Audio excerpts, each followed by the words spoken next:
All right, so hello again, everyone, and welcome. We're going to go ahead and get started. My name is Megan Fleming, and I'm the Marketing and Communications Manager here at Inova Software. First of all, thank you for taking the time to attend our webinar.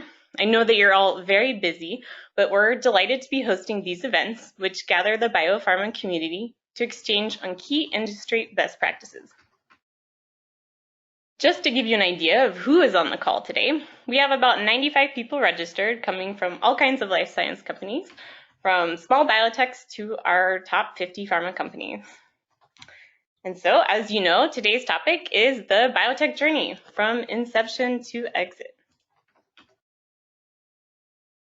And so our presenters are Robert Jonge, CEO of Biotech Therapeutics, and Echo Zhang, Head of Customer Success Biotech here at Inova Software. Before we dive in, I have just a few administrative logistics, of course. Your microphones will be on mute during the presentations, just so that we can minimize background noises. If you have any questions during the presentations, please just type them in the chat window. It's on the right-hand side of your screen, and I'll be keeping an eye on it throughout the webinar. After the presentations, we'll open it up for even further discussion and questions. And of course, we are going to record this webinar, so if you have colleagues that couldn't attend today, or if you want to watch it again later, just to refresh your memory, we'll send you a link to the recording. And so this is our agenda for today. First, we'll have a quick intro from Echo, and then we'll hear from Robert about his expertise and experience. And with that, I'm going to hand it over to Echo. Thanks, Megan, and thank you for everyone who's joining this call.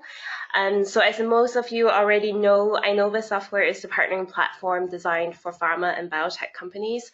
But for those of you who might not know so much about Inova yet, I'd like to just take a few minutes to talk about our approach to the biotech market. So when it comes to biotech companies, they're quite different from our pharma clients as well. They have unique challenges when it comes to partnering. And the life of a biotech can be quite volatile. So resources like time and budget, sometimes they're quite stretched, and both needs and strategy change quickly. So when our biotech client comes to us, the situations are quite similar. They typically start tracking their activities on Excel, but then as their activities grow, they quickly run into issues. For example, we hear that a lot that there are multiple versions of the document in circulation, so you don't know whether you're looking at the newest one or there's some information in Excel, but emails and documents are saved somewhere else, and then you can't find the information you need. So that's where we come in. We've developed partnering software just for biotech companies. So let's take a closer look at what that means. So first of all, we're 100% dedicated to life science partnering. Is what we've done for over 15 years and is what drives our product roadmap today.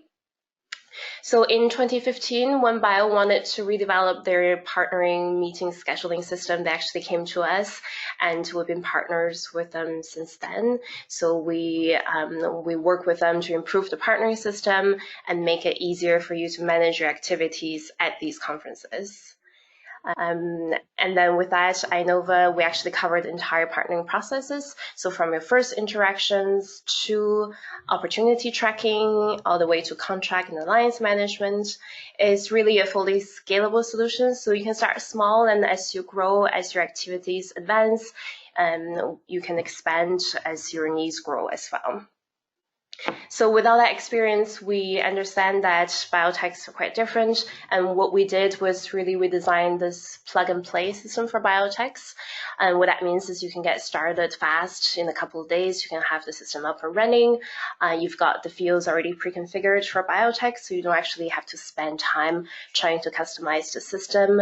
We have workflows already ready for you to use, and reportings that are already embedded as well for you to start quickly and start seeing some results. So to help you track all this information, we try to really get connected to the life science industries and your essential tools, so such as your Outlook.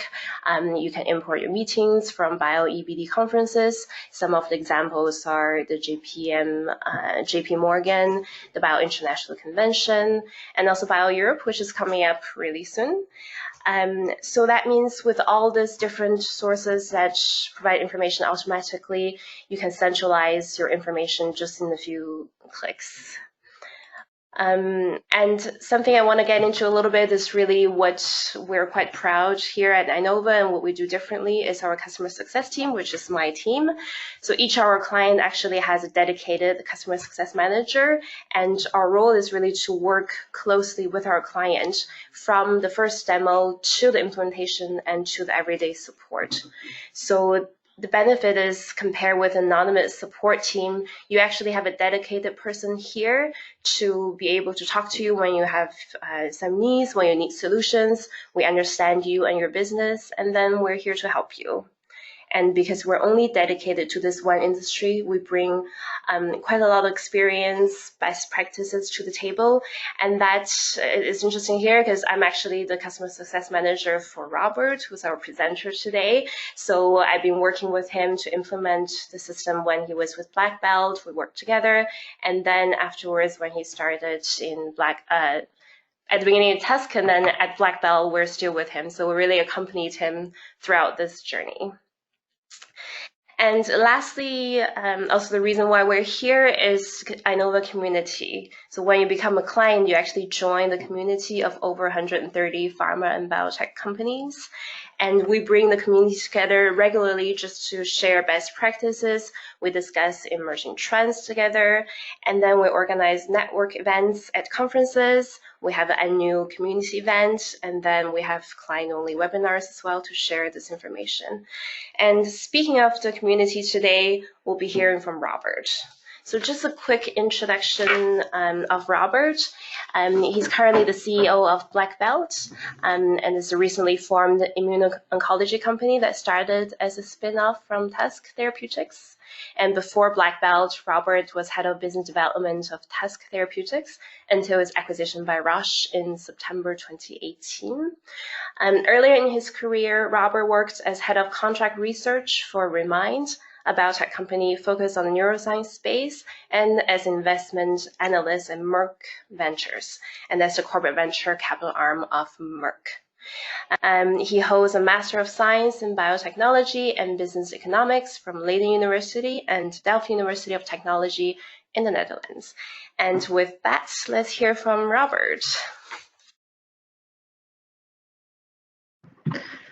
Thank you, Echo and Megan. Thanks for inviting me. It's a pleasure to do this webinar today and to talk about the journey that we went through with Tusk Therapeutics. I'll talk about the entire journey from the start of the company to the exit 3.5 years later. I'll talk about how we built the company and also how we got to the exit and what the success factors were in that process. So just a brief agenda of today. So I'll first talk about the timeline, the company vision at the start. I'll talk about the team that we built, the research and development that we did at Tusk, the business development strategy, and as well as the exit, and also what happened post the exit and the inception of the spin-off now called Black Belt Therapeutics. So I'll start with the timeline, so you get an idea of what we did in a relatively short period of time. So early on, back in 2015, Tusk was founded by Jonge Oncology Ventures, which is a venture fund based in Belgium. They are a highly specialized fund, and they only invest in oncology companies. And they basically founded Tusk, and I'll get back to that later as well. So at the end of 2015, we closed our Series A, which was a 30 million euro Series A, which was led by Jonge. They were the lead investors in Tusk. And then the company was actually incubating in the offices of the venture fund, and we basically decided to move to the UK. I would say end of 2015, early 2016, to transition from a more virtual company into a company with labs and their own offices to be able to do our experiments. We spent most of 2016 building a team, but of course also working on the science. And then, as I will be talking about the exit, which was the acquisition by Roche in September of last year, and as I was focused on the CD25 program, I'll also talk about CD25 in detail. So the collaboration and license agreement that we signed with University College London and CRUK, we started working with them somewhere mid to end of 2016, and then. In 2017 and 18, we obviously worked on developing the human antibodies and the therapeutics that we developed, and I'll go through that in a bit more detail as well. Then towards the beginning of 2018. We also started thinking about the next fundraising round, as well as entering into partnering discussions, and I'll talk about the BD strategy there. And that, in the end, led to the acquisition by Roche in September 18 for 655 million in total deal size, and it also led to the creation of the Tusk spin-out Black Belt, which we'll also talk about a bit. So first, I want to take you back all the way to the beginning of the company. So this is basically this was back in early 2015, and what was happening in the immuno-oncology space was that the first checkpoint inhibitors, PD-1 and CTLA-4, were approved at that time, and the CAR T cells were just entering the stage. So it was quite an exciting time for immuno-oncology at that time, and against that backdrop, Tusk was formed, and the main objective of Tusk was actually to target yet unexplored aspects of anti-tumor immunity.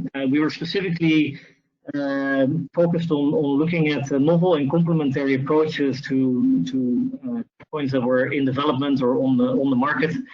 We specifically also were looking at intertumoral immune regulation, and looking at innate and adaptive immunity within the tumor microenvironment. And the company was set up to really be a company building exercise where we wanted to build a company with a diversified portfolio.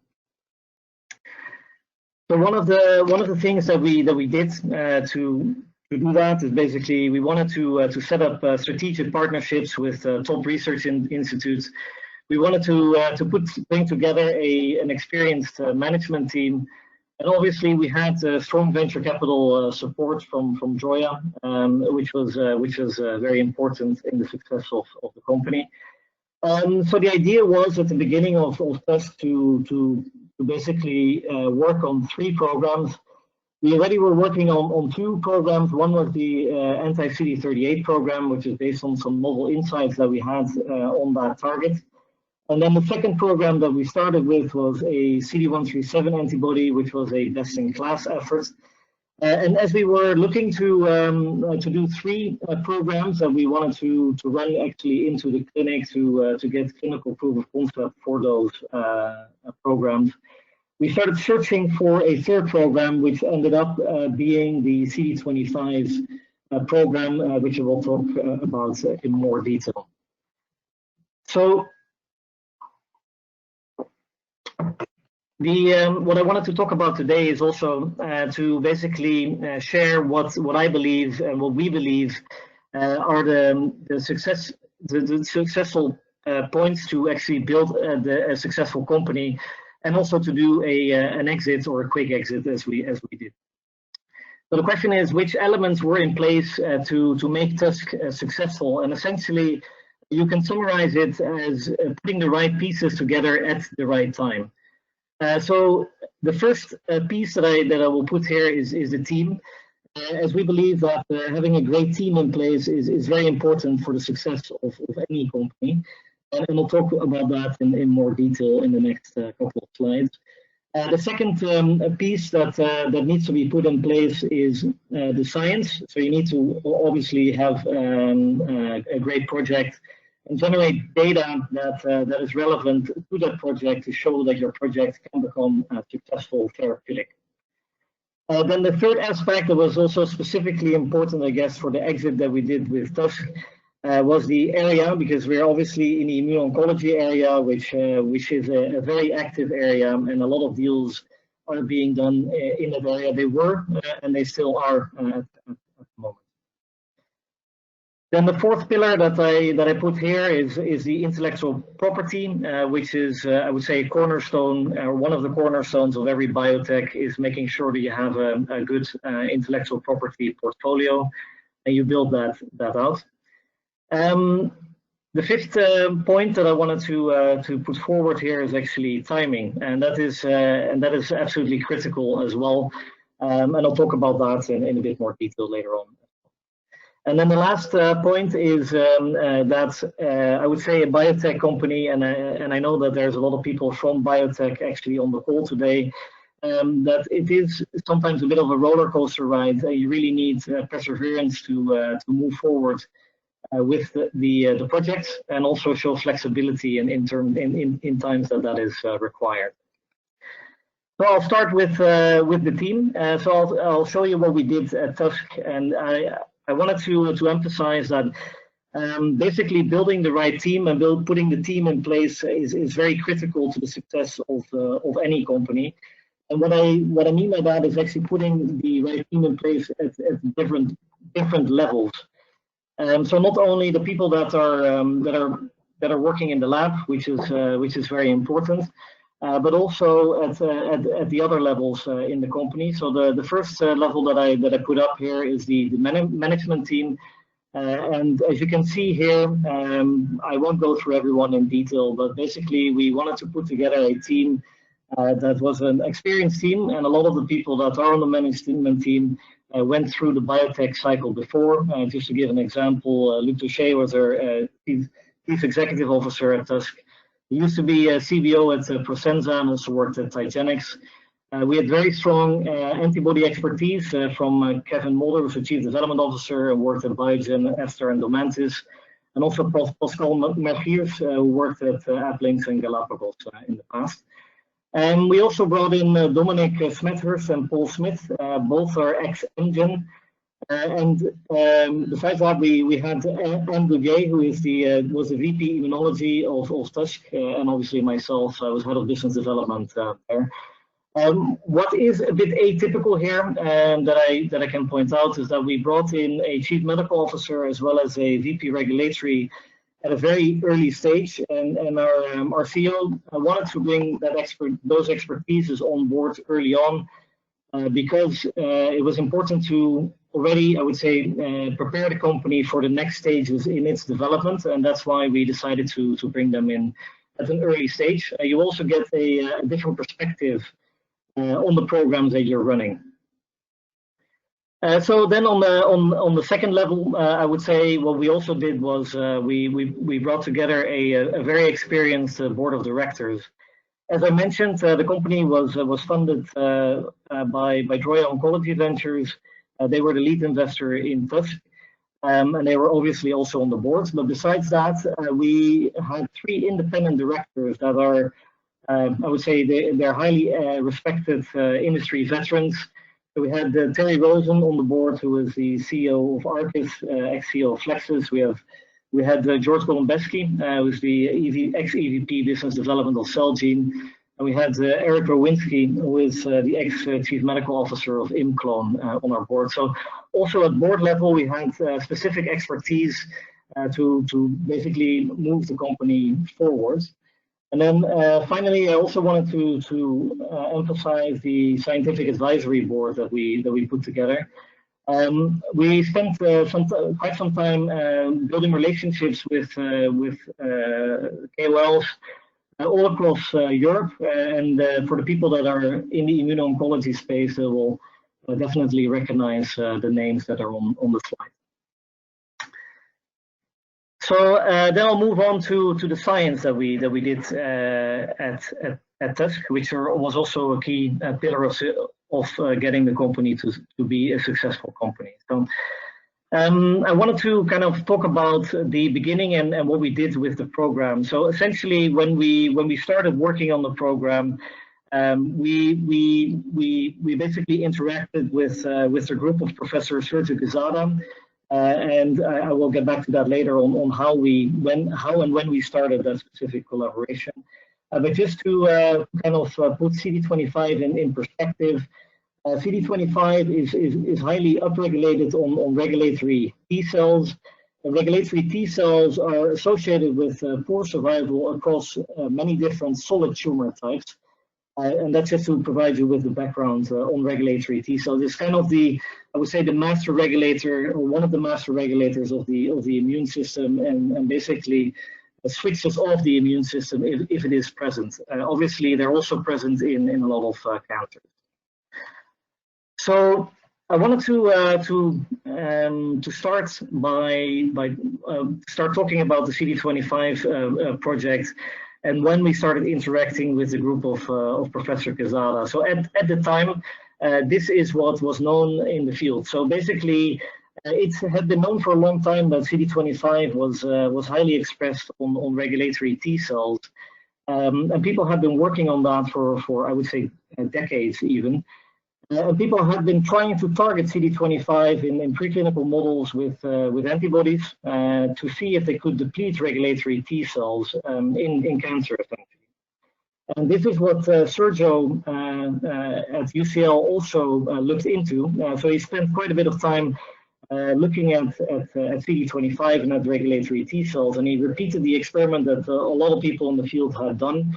And basically, you inject mice with an anti-CD25 antibody, which was the antibody that everyone in the field was using, and you don't really see any effect when you do that. Also, in combination with PD-1, you don't see much happening. And what he realized was actually that the antibody that everyone was using in the field was not the right isotype to be able to deplete regulatory T cells in the tumor. So he decided to switch the isotype and basically create an antibody that was able to deplete regulatory T cells in the tumor. And this is what he found, and this has all been published in Immunity in 2017. And basically, he saw that when you now inject CD25, that you get a tumor control in 2 out of 13 mice in this case. And when you combine that with an anti-PD-1 antibody, you get quite a nice tumor control, which was to us quite intriguing. And we said, okay, this is a very interesting target to work on and an interesting finding. And that was actually the moment that we decided to work together and set up a collaboration, as well as a licensing agreement with University College London and Cancer Research UK, to work together with a group of Professor Quezada on CD25.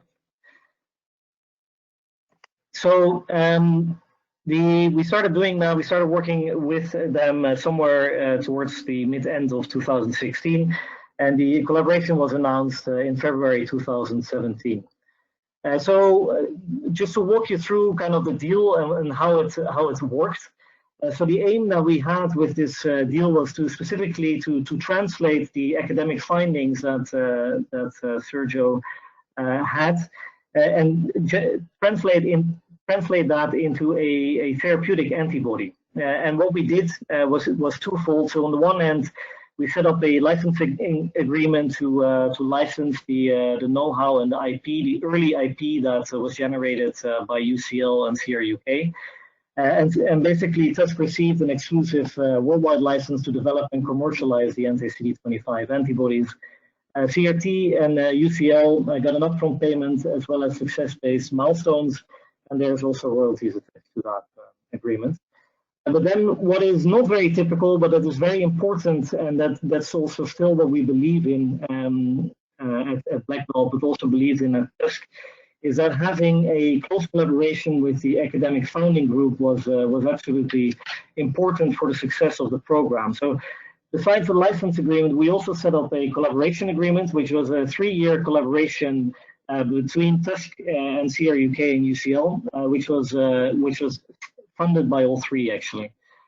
And that allowed us to have a very close collaboration between the Tusk team as well as the group of Professor Quezada.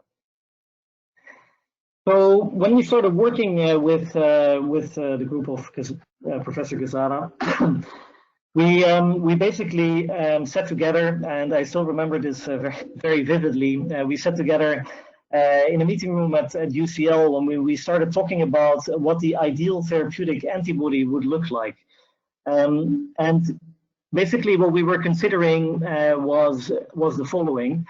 And that is that CD25, as already mentioned, is highly expressed on regulatory T cells. But in the field, it was also known, and this is something that people that work in the immuno-oncology field will definitely know, that CD25 is also expressed on effector cells. And we basically said, okay, so what the current antibody is doing, or the antibody that Sergio was using, is that it binds to the regulatory T cells, the CD25 on the regulatory T cells very strongly, as well as on the effector T cells. And then because of the high levels of expression of CD25 on the regulatory T cells, you're able to nicely deplete the regulatory T cells. And because the expression levels on the effector cells are fairly low, you won't be depleting the effector cells. And this is something that we really had to prove, because in the field this was a bit of a dogma, so to speak. So what we basically said, okay, what is happening in this case is that because CD25 is also known as the IL-2 receptor alpha subunit of the IL-2 receptor, you're basically binding to the IL-2 receptor and you're blocking IL-2 from entering the effector cells. So you are nicely able to deplete Tregs, where you're basically blocking the IL-2 receptor's function on the effector cell. So we came up with a hypothesis, and this was purely a hypothesis at that time, is that it would be nice to basically create an antibody that would bind to CD25, where you would be able to deplete the regulatory T cells. But now you're binding to CD25 on the effector cells. But if you have an antibody that would not block the IL-2 signaling on the effector cells, IL-2 would still be able to enter the effector cells, and would allow the effector cells to basically proliferate and do their anti-tumor function. So at the time, it was just a hypothesis, and basically what we did, we decided to make that antibody and see what would happen if we would use that. So this is the experiment that we did. So on the left, this is just a vehicle, and then in the middle, this is the old antibody, the one that blocks the IL-2 signaling. As before, you get some tumor control, but it's not very impressive. And then when we basically used our anti-CD25 antibody that was a non-IL-2 blocking antibody, we were in for quite a bit of a big surprise, because this is something that we hadn't expected, but it basically meant that we were able, after one injection of a non-blocking anti-CD25 antibody, to have 100% control of the tumors in this specific model. So we are quite amazed by that. And very excited, obviously, but we then obviously needed to confirm that. So we tested that in various different other animal models, as well as this one, and we basically were able to reproduce that. So we were very excited when we saw that data, and I won't forget the first meeting that we ever had on this mechanism. So what we needed to do, and what we also decided, is, okay, the hypothesis on IL-2 is interesting, but we wanted to prove that this was actually going on. So we did a very elegant experiment, and we presented this as well on the at the AACR of last year. So basically, when you inject a non-blocking antibody, you get full control of a tumor in mice. Excuse me. So what we also did is we actually used the non-blocking antibody in combination with an antibody that would neutralize IL-2, which basically means that the IL-2 signaling on effector cells would not be able to occur anymore. And you can see that the anti-tumor effect is completely abolished. So now to completely drive home the point, we basically also decided to use the non-blocking antibody in combination with the blocking antibody. So now we're looking at the other side of the signaling pathway. So we're basically blocking the IL-2 signaling on the IL-2 receptor again. And again, you can see that the effect is completely gone. So we were very excited by the data that we generated, and obviously what we did next is that we decided to work on an antibody that would be able to become a therapeutic antibody. So we went through the typical cascade of antibody discovery, screening, and also made some preparations in CMC and toxicology. Also spoke with regulators when we got to that stage. We were even at the stage that we were preparing for a clinical trial, so we were already thinking about how to design that, etc., etc. But what I wanted to basically say here is that what we did is once we had the results that we had, we basically focused on developing the company and developing the program in the best way possible. And I think that's important to note. You need to do that, and then once you do that, any exit that might come will come later on. I think you really need to focus on developing the therapeutic itself, and then you can get to the exit later. So you need to do the right experiments to get to the inflection points and execute them well, and also develop a solid intellectual property portfolio. Be flexible and try to mitigate risks where possible, and all of that is what we did during the development phase. So what I wanted to briefly also mention is timing, because that's not something that is often mentioned, but I still believe that is absolutely critical for doing any type of deal, and that is that it is very important. Timing and the momentum in the market is very important. Otherwise, you won't be able to do any deal. And I recently came across this post, and I thought it was quite funny. Is that Sir Peter Radcliffe, who recently received the Nobel Prize for how cells sense oxygen. Basically, he was rejected in 1992 in Nature, and his publication was rejected because they really didn't understand what the relevance was of his findings. So, and this is something that I think was also important for doing the deal with Roche, because as I said, the market does need to be ready for the invention that you have, and what we had on CD25. And as I already pointed out, that we really needed to show the effect of our antibody and make sure that that people understood that we were getting very potent anti-tumor responses while not impacting the effector cells. So all of that led to the deal, and that's the next topic that I will cover. So I'll talk about the business development strategy that we did, and how we in the end got to the deal that we did. So as I mentioned already, somewhere I guess it was early 2018, is that we basically started on a business development strategy, because we were thinking about the next steps in the company and what we needed to do to get there. And essentially, there were two approaches that we took. So we basically started our Series B fundraising campaign and proactively started to talk to venture capital funds, and we actually went all the way into due diligence and had extensive discussions with them, with several funds, and went up to the term sheet stage. And at the same time, we decided to also explore more strategic discussions with potential pharma partners, which was both on the licensing side as well as potential acquisition. So we did all of that at the same time to basically create optionality for the company. And in the end, all of that led to a lot of discussions with a lot of potential pharma partners, as well as venture funds. And that, in the end, led us to do the deal with Roche in September of last year. I'll break down the deal as well. So the deal itself was focused on the anti-CD25 antibody.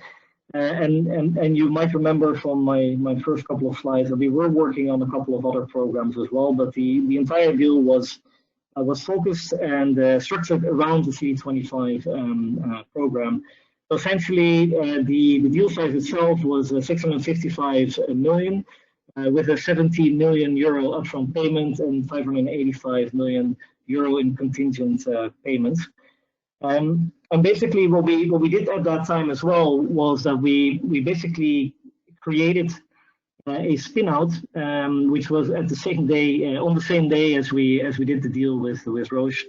And I have been working as head of business development for quite some time on the deal. So I can say that I hadn't slept, I think, for about a month, which was great. But the outcome was fantastic, obviously. But then our investors asked me and also the rest of the team if we thought that there was a good opportunity to actually create a spin-out company. And the idea behind that was that we just spent over 3 years building a fantastic team, and it seemed to be a waste to basically disband the team and that everyone would go their own way. So what we decided to do is to basically create a spin-out company, and the pharmacology team was moved over to the new company. Andrea was so kind to provide seed investment for the new company. And what we also did, we also transferred any assets that were not related to CD25 to the new company. So instead of taking a break and setting myself on the beach after the deal with Roche, I was immediately catapulted together with the team into a new company, and we basically started again. We and obviously also our investors were very excited that we were able to do the deal with Roche, as we had many discussions with many different potential partners. But we felt that Roche was the right partner to be able to further develop the CD25 antibody. So it was I would say a bittersweet moment for everyone involved. But also because you're handing off, I would say, your baby to new parents. We do believe that Roche is the absolute best partner for further developing the program.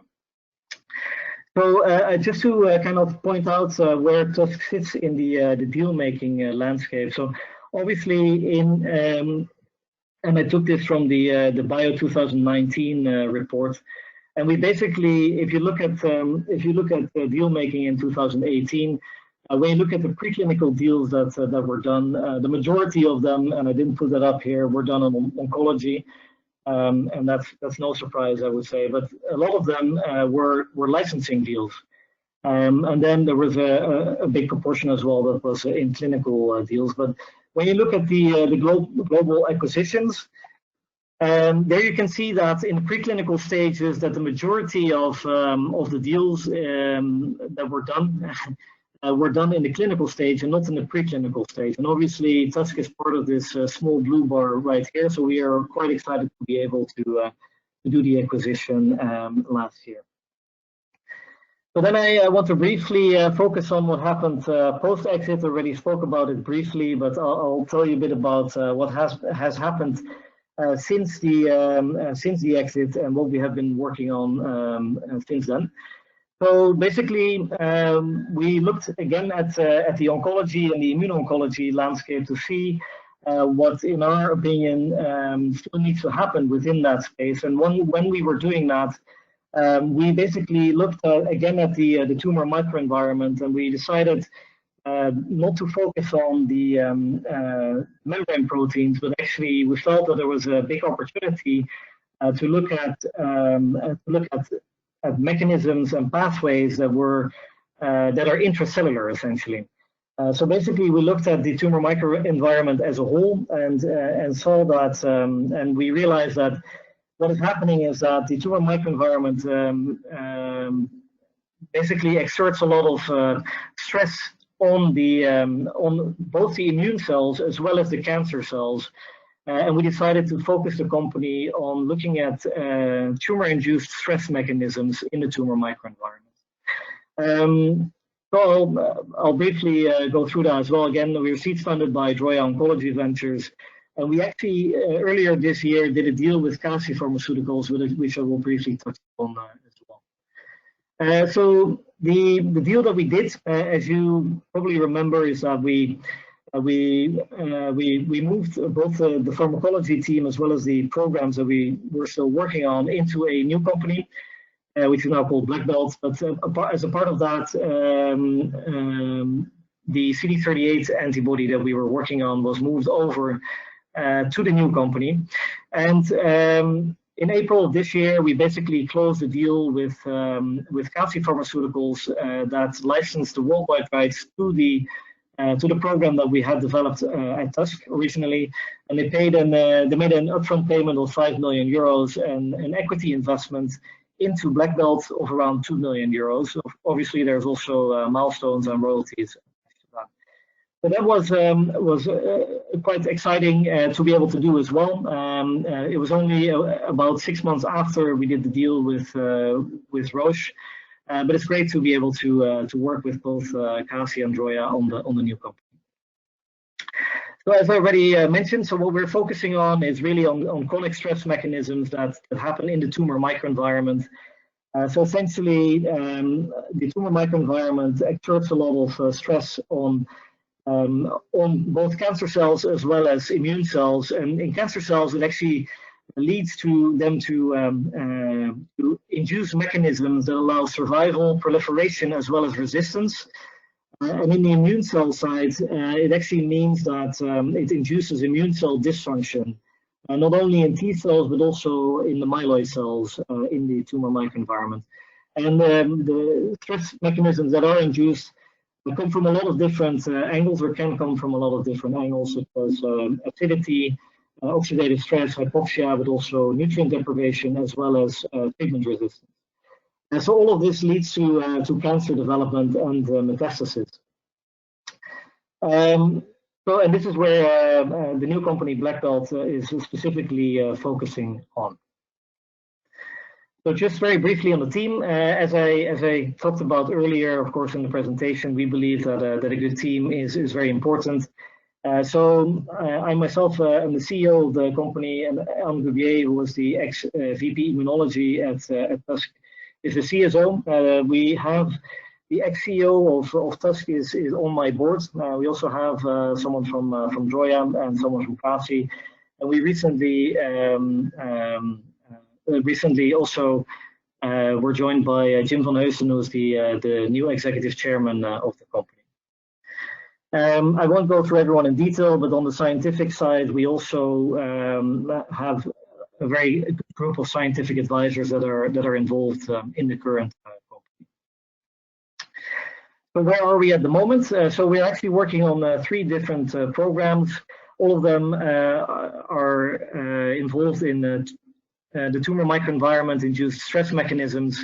And basically, the first program that we have is, I would say, in lead generation. And we already have fairly advanced chemistry for the first 2 targets. So that's great. And we're slowly progressing the 3 programs. And then on top of that, we're also working on a proprietary target discovery engine, which we'll be running alongside of 3 programs that we're working on. We are at the moment actually just recently kicked off our fundraising. So if you have any interest in the new company, then don't hesitate to contact me. So with that, I would like to summarize the talk as well as wrap up the overall talk, I would say. So basically, the key points that I wanted you to take away from the webinar is that we always look at it as building a company, that you need to build a company to build a company, and essentially focus on the products that you're developing, and those need to make a difference in patients. It's very key to bring the right team together to execute on the plans. And then thirdly, it's of course very important to do the right experiments to get to the company's next inflection points, which will also help with fundraising. What I wanted to point out as well is that biotech is very rarely a straight path, so it's important to mitigate risks where possible and have a flexible mindset in anything that you might encounter along the way. In deal making, obviously, you need to create optionality and enter those discussions with an open mind. As I said, timing is very important, so you need to have a little bit of luck as well. So to me, I would say building a biotech is a little bit like an orchestra. You need to basically put all the right players in place, but you also need to make sure that they play the right tune at the right time. Okay, with that, I want to thank you, and I want to, I guess, open it up for questions. All right, great. Thank you so much, Robert, for that.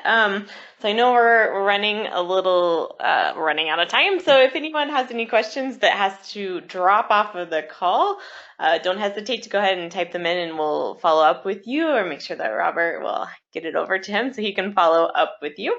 So feel free to type your questions in the chat window. I'm going to cover just a couple of questions that we have already. The first one is, how did you find the right people to contact at Roche?